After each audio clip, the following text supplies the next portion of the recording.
Hi friends, in today's session, a fresh chapter number 4, Chemical Kinetics, board weightage is 5 marks. Once again, this chapter having some numerical, so theory plus numerical, both included in this chapter. So, first of all, title crack करते हैं, what actually means by chemical kinetics. This is one step ahead to this standard 11, chapter 7, equilibrium. Equilibrium gives us the idea about whether the chemical reaction is rate of forward reaction or rate of backward reaction, or system is in an equilibrium where rate of forward reaction is equal to rate of backward reaction, system is in an equilibrium. वहां से एक step आगे बढ़ेंगे तो chemical kinetics आएगा. Means how much time required to complete any chemical reaction, और on a particular time, what about the concentration of reactant and product? That in detail discuss is all about chemical kinetics.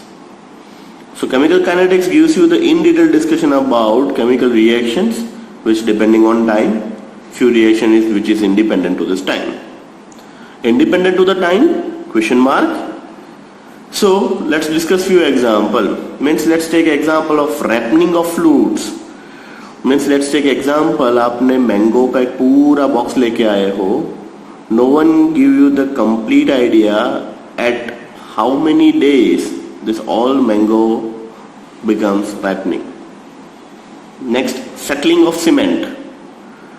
कोई भी under construction site के ऊपर चले जाइए, वहां पे अगर आप जाके देखोगे तो फ्लोर जब बिल्ड हो रहा है, at that time cement concrete का जो मिक्सचर वहां पे ले किया हुआ है, nobody gonna tell you the exact fix time at this or this all the cement and concrete are becomes a solidified. Means that is called settling of cement. So this are the few reaction which is independent to this time. Means वो exact time frame के ऊपर depending नहीं है, but कुछ reaction chemistry के अंदर ऐसे होते हैं जो टाइम के डिपेंडेंट होते हैं. सो बेसिकली ये सारी चीज that is all about your chemical kinetics. So once again we start with a very introductory, very basic part of this chapter. So till time हम लोग क्या पढ़ते थे और क्या है basically. So this is R. R is nothing but the reactant and P is nothing but the product. Here in cases they are in equilibrium with each other. So we can say that initial concentration of reactant is really very high. Let's take example, it is 10. At that time there is no product formation, so that's why it's a dash. Gradually what happened, this concentration is continuously decreases, 10 to 9, 8, 7 and goes on and on and on, and opposite to product formation is continuously increases. So in 11th standard में हमने क्या पढ़ा था, जब तक complete reactant decompose नहीं हो जाता है तब तक product formation start नहीं होता है. Means this continuously decreases, this continuously increases at the point where the reactant concentration and product concentration is same. A point where the reactant concentration and product concentration are same, that statement or that stage is known as equilibrium stage. Yes, that is the definition of equilibrium. Equilibrium is nothing but during a chemical reaction where the reactant concentration and product concentrations are same is known as equilibrium. So what is the end of this reaction? End पे क्या हो जाएगा? All the reactant are decomposes and finally you get your product 10. So this is all about our chemical kinetics or introduction to this chemical kinetics. So what actually means by rate? अब rate of reaction की बात करें तो rate of reaction की बात करें तो here in case 10 to 9. Once again I start. 10 concentration is initial concentration of reactant. So 10 to 9 होने के लिए जितना टाइम गया, क्या सेम टाइम बाकी सबके लिए जाएगा? No, not necessary. But basically what actually means by rate, rate means the concentration decreases per unit time is known as rate. Rate of reaction is nothing but the concentration decreases per unit time is known as rate. So 10 to 9 होने के लिए means 1 mole decompose होने के लिए जितना भी time required हो रहा है, that is nothing but rate. Or else you can say that to get the 1 mole of product 1 mole form होने के लिए जितना टाइम गया, that is called as rate. So What is rate of reaction? Rate of reaction is nothing but decrease in concentration in R. R means reactant. Decrease in concentration in R per unit time, or else increase in the concentration of P. P means product. Means here in case it continuously increases 1, 2, 3, 4, 5, 6, 7, 8, 9, 10. Here in case continuously decreases. So decrease in unit concentration of reactant per unit time or increase in unit concentration of product per unit time is known as rate. Rate को define किया जा सकता है. So rate R is equal to minus dr upon dt is equal to plus dp by dt. Once again question mark, why minus dr by dt? Just because reactant concentration is continuously decreases, and due to this reactant side always a minus. Opposite to that, product formation continuously increases, and due to this there is a positive sign over here, so that is plus dp by dt. So here in case we have minus dr by dt is equal to plus dp by dt. Unit कैसे होगा sir? What is the unit? Unit में basically numerator में क्या है? तो numerator में है concentration of reactant और either product. So in general आप लिख सकते हो कॉन्सेंट्रेशन. डिवाइडेड में क्या है? डिवाइड में हमने लिखा है पर यूनिट टाइम, तो हम कॉन्सेंट्रेशन बाय टाइम लिख सकता हूं. Yes. Now what is the unit of concentration? Concentration का यूनिट है moles per litre. And what is the unit of time? Seconds. So now सभी को कंबाइन कीजिए, आपको यूनिट मिल जाएगा mole litre raise to minus 1 second raise to minus 1, और you can say that mole divided by litre into second, that is the concentration of rate of reaction. So this is all about your introductory to this rate of reaction. So till time जो भी discuss किया, once again we start with the introductory part, chapter number 4, chemical kinetics. The branch of chemistry that deals with the rate of chemical reaction, factor affecting the rate of reaction, and the mechanism of reaction is called chemical kinetics. So these are the things that we have to discuss in this part. First point, rate of chemical reaction. The rate of chemical reaction is the change in the concentration of reactant or product in unit time, or it is the rate of decrease in a concentration of any of the reactant or rate of increase in the concentration of any of the product.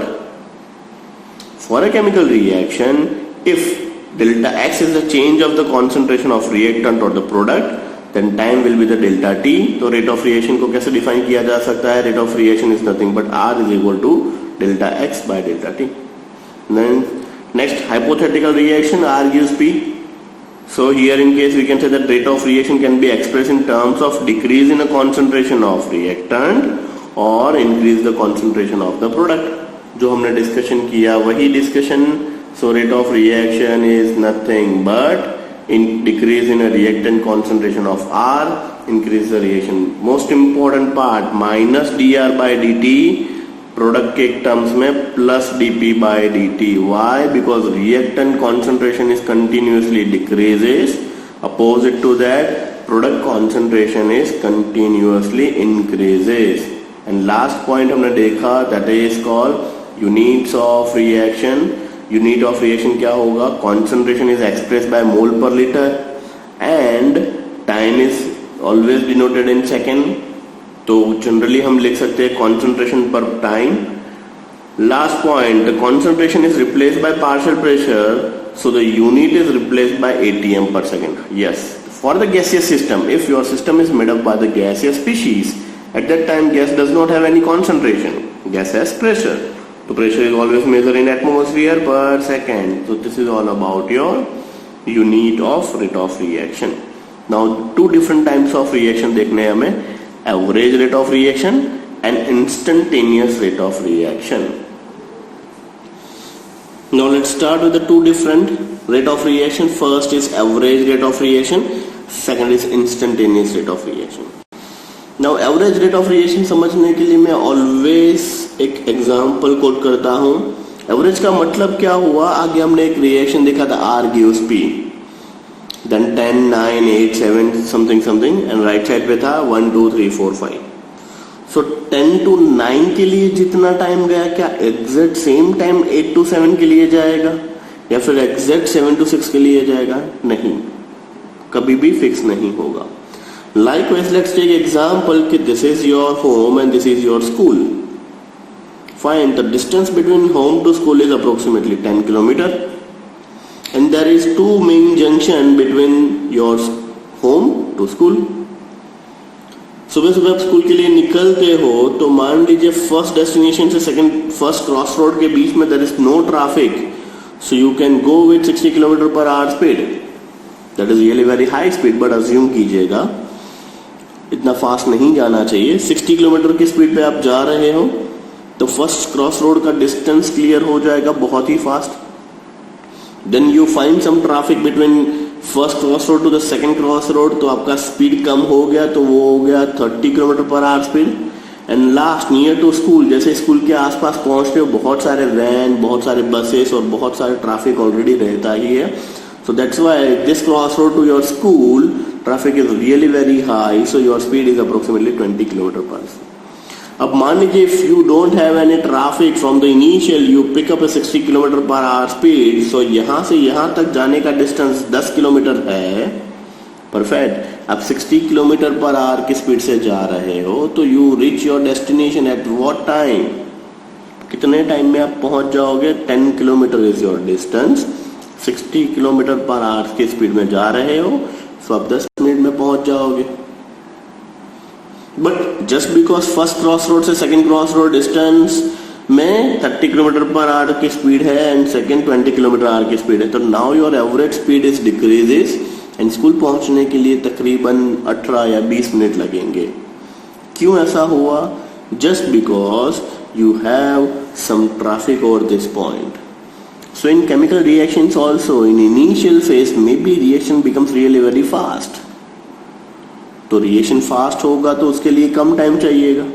But जैसे ही equilibrium आएगा, आप सभी को पता है equilibrium पे क्या होता है, reactant concentration and product concentration same हो जाता है. तो वहां पे रिएक्शन थोड़ा सा पॉज लेगा या फिर वहां पे थोड़ा सा टाइम कंज्यूम ज्यादा होगा. Then your rate of forward reaction increases. So average rate is always different to this net change of per unit time. जो 1 मोल के लिए जो टाइमिंग था वो कभी भी एवरेज के लिए नहीं होगा. अब best example in field of cricket, मान लीजिए कि फर्स्ट टीम ने 50 ओवर्स में 300 रन बनाए हैं. सो नाउ सिंपल स्टैटिस्टिक्स आ जाएगा. To win this match opposition team को आपको 6.01 की नेट रन रेट से बनाना है. मीन्स एवरेज रन कितने बनाने हैं पर ओवर में? 6.1 की एवरेज से रन बनाने, तो ये मैच जीत जाएगा. इट डज नॉट मीन कि सामने वाली टीम एवरी ओवर में 6 रन ही बनाएगी. ज्यादा भी बना सकती है, कम भी बना सकती है. फाइन. तो this is all about your average rate. Next point that we have to discuss is known as instantaneous rate. Instantaneous rate का मतलब क्या होगा? At a particular instant. At a particular instant. Instantaneous rate. Let's take example once again. R gives P. Reactant is converted into product. मान लीजिए कि ये reactions खत्म होने के लिए 100 मिनट लगते हैं, बट शार्प 25 मिनट्स पे आपको ऐसा हुआ कि what are the concentration of reactant and product मुझे देखना है. तो उस टाइम पे जो रेट आएगा वो क्या होगा? At the rate 25 minute. Means when T time is equal to 25, the concentration of reactant and product. So this is called instantaneous rate of reaction. Now instantaneous rate of reaction never going to fix rate of reaction. वो कभी भी fix नहीं होता. You can not जज the reaction by having a instantaneous rate of reaction. Once again a very common example discussion करते हैं. common example, let's take example.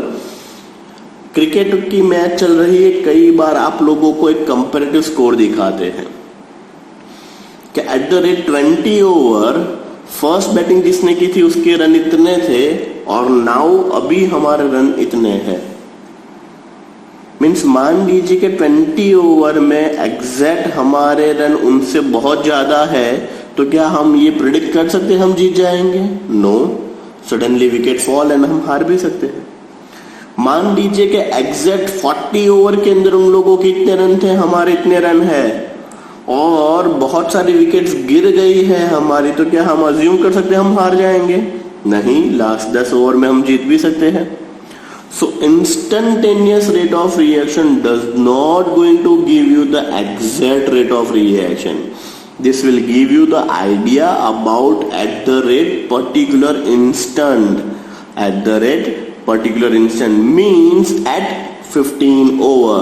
Means 15 over की comparison कर रहे हैं, पूरे मैच का एवरेज नहीं निकाल रहे। एट 40 ओवर मीन्स 40 ओवर पे क्या है वो बता रहे, मैच का कंक्लूजन नहीं यहाँ पे पता चलेगा। मीन्स मान लीजिए during this chemical reaction 25 minutes पे जो रेट ऑफ रिएक्शन है, जो कॉन्सेंट्रेशन है, उससे आप कभी भी केमिकल काइनेटिक्स के रेट फाइनलाइज नहीं कर सकते हो। This is eight a particular instant, this is at the particular instant, so that is entitled as instantaneous rate of reaction, means rate of reaction at particular instant. अब final rate of reaction अगर मुझे लिखने हैं mathematically तो किस हिसाब से लिखे जा सकते हैं, तो कुछ एग्जाम्पल यहाँ पे हम डिस्कस करेंगे। So rate of reaction can be expressed by, first simple example Hg plus Cl2, you get HgCl2। So rate कैसे लिखा जाएगा? Rate is nothing but reactant concentration is decreases, so minus d of Hg by dt equivalent to minus d of Cl by dt equivalent to plus d HgCl2 by dt। Plus क्यों आया? क्योंकि product पे HgCl2 है। Next second, 2Hi gives H2 plus I2, तो rate is equal to जो भी coefficient है वो ऑलवेज डिनोमिनेटर में जाएगा, -1/2 D of Hi by dt। Simple सा लॉजिक है, 2 यहां से मुझे पर मोल निकालना, तो मैं क्या करूंगा? Divided by 2 divide by 2 divide by 2। Perfect. तो मैंने क्या किया? Minus half of D I H I by D T is equal to plus D H two by D T is equal to plus D I two by. Here in case this is reactant side, so that's why it's decreases, this is product side, that's it. अब एक थोड़ा सा complicated equation देख लेते हैं तो आपको clear पता चल जाएगा कैसे लिखने। 5Br minus plus BrO3 minus plus 6H plus gives 3Br2 plus 3H2O। So rate is -1/5 d of Br minus by dt is equal to minus d BrO3 by dt। देखिए ये 5 है तो -1/5 आ गया, d of Br का concentration by dt, BrO3 1 को coefficient 1 है तो simple minus d BrO3 by dt। 6H plus तो क्या लिखेंगे? -1/6 d of H plus by dt is equal to, product में क्या है? 3 कोफिशिएंट, 2 प्रोडक्ट, तो +1/3 d of Br2 by dt is equal to +1/3 dH2O by dt. So likewise you can write the rate equation or rate of reaction by any chemical reaction.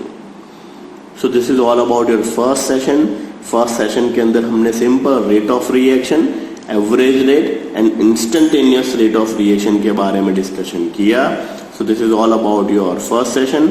Next session में rate of reaction, rate law के बारे में